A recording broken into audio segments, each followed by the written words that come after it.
Assalamualaikum warahmatullahi taala wabarakatuh. Jumpa lagi bersama saya Sakman di channel Sakman Tani.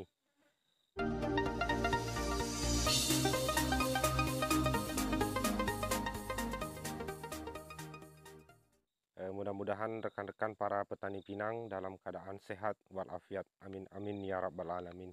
Oke, para sahabat-sahabat petani pinang, dalam video kali ini saya akan menjawab beberapa pertanyaan teman-teman yang masuk di kolom komentar YouTube saya. Oke, para sahabat petani pinang, di sini akan saya jawab beberapa pertanyaan teman-teman. Namun sebelumnya saya mohon maaf kepada teman-teman karena keterlambatan saya. Beberapa hari ini saya tidak membuat konten karena faktor saya sibuk kerja.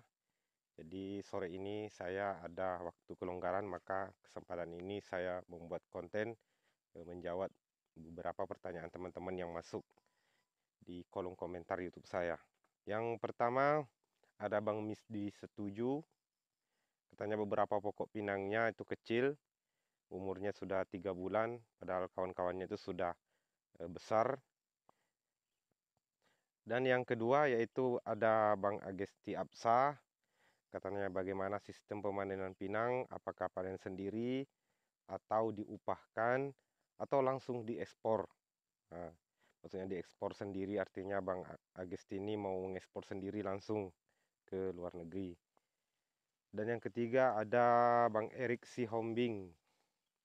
Katanya kalau lahan 1 hektar sekitar 1.200 pokok, berapa karung MPK yang harus dibutuhkan. Selanjutnya ada MBC Ponsel, apakah bisa tanaman pinang tumpang sari dengan tanaman kakao? Oke, itulah pertanyaan teman-teman yang masuk ke kolom komentar YouTube saya, dan kesempatan ini baru saya sempat balas. Namun sebelum saya balas, bagi teman-teman yang baru menemukan channel saya, jangan lupa dukung channel saya ini dengan cara ketik like, komen, dan subscribe. Aktifkan loncengnya teman-teman biar teman-teman tidak ketinggalan video-video selanjutnya dari Sakman Tani.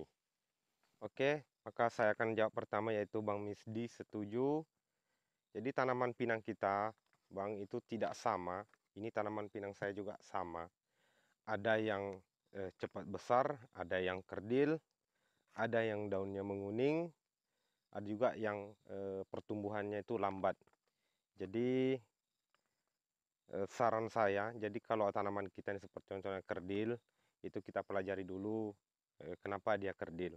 Kalau contohnya bagian depan lahan kita biasanya itu tanahnya itu rendah, kemungkinan sering banjir. Jadi kalau saran saya ya diperbaiki drainasenya, terus tanaman yang kerdil ini ditimbun, dibikinkan tapak timbun. Ya insya Allah mudah-mudahan cepat normal kembali.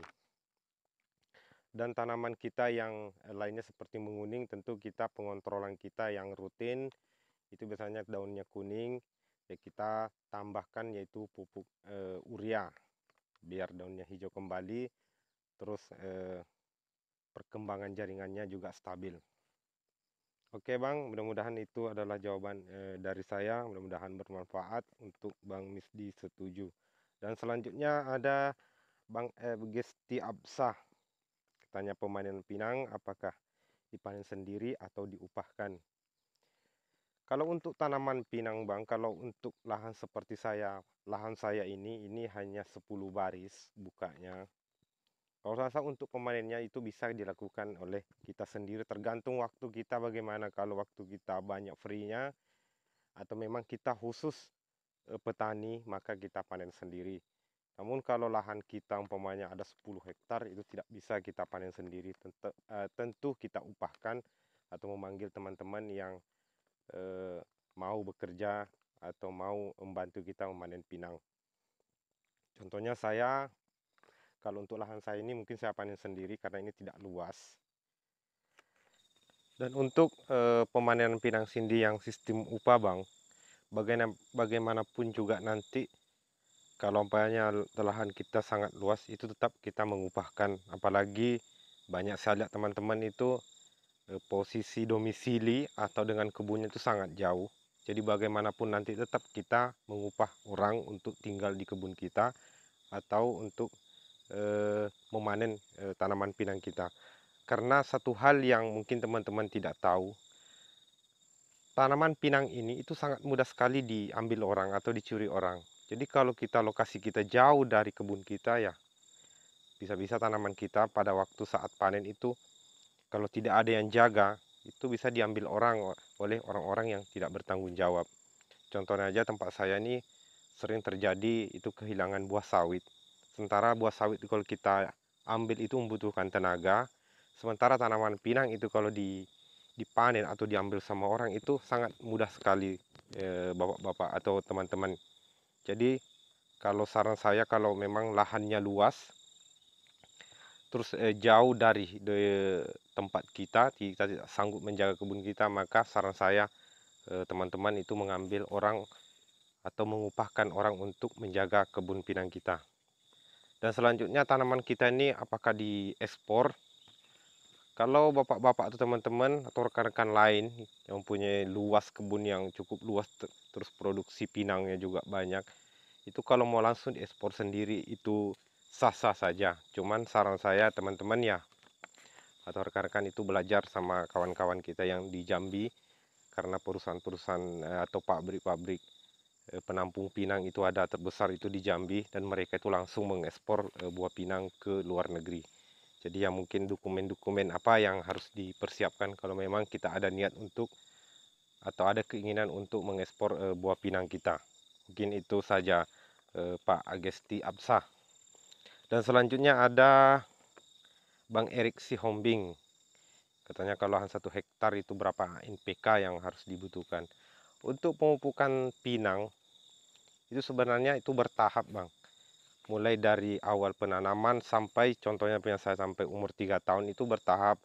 Bisa jadi pada awal pemupukan pada umur bisa dikatakan 2 bulan, 3 bulan, 1 tahun, 2 tahun.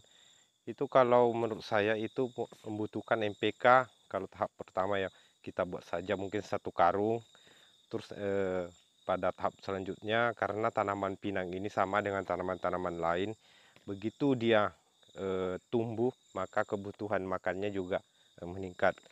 Contohnya kebun saya ini kalau pemupukan menggunakan NPK majemuk atau NPK 16 itu membutuhkan sekitar 2 karung sekali aplikasi.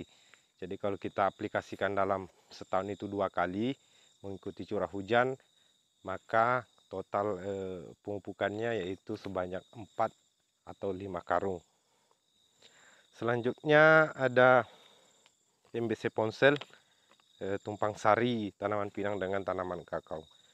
Kalau untuk tanaman pinang, karena tanaman pinang ini sangat artinya bisa tumbuh di mana saja, di tumpang sari juga bisa.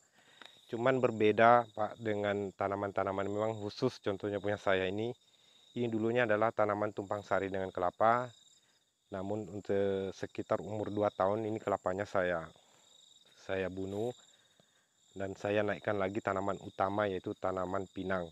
Jadi dulunya ini adalah tanaman tumpang sari, tapi karena melihat perkembangannya sudah tidak cocok karena tanaman pinang ini juga membutuhkan sinar matahari, maka tanaman kelapanya saya musnahkan atau saya bunuh. Jadi sekarang ini tanaman utama kebun saya ini adalah memang tanaman pinang. Ya mungkin itu adalah jawaban dari saya, mudah-mudahan bermanfaat untuk rekan-rekan yang melayangkan komentar di channel YouTube saya. Mudah-mudahan jawaban saya ini bermanfaat. Dan bagi teman-teman yang ingin ikut ambil silahkan melayangkan komentar. Ya insya Allah mungkin saya jawab dengan berupa video masalah perawatan tanaman pinang ataupun tanaman-tanaman lainnya. Oke teman-teman, mungkin sekian dulu dari saya, kurang dan lebihnya saya mohon maaf. Saya sudahi. Assalamualaikum warahmatullahi taala wabarakatuh.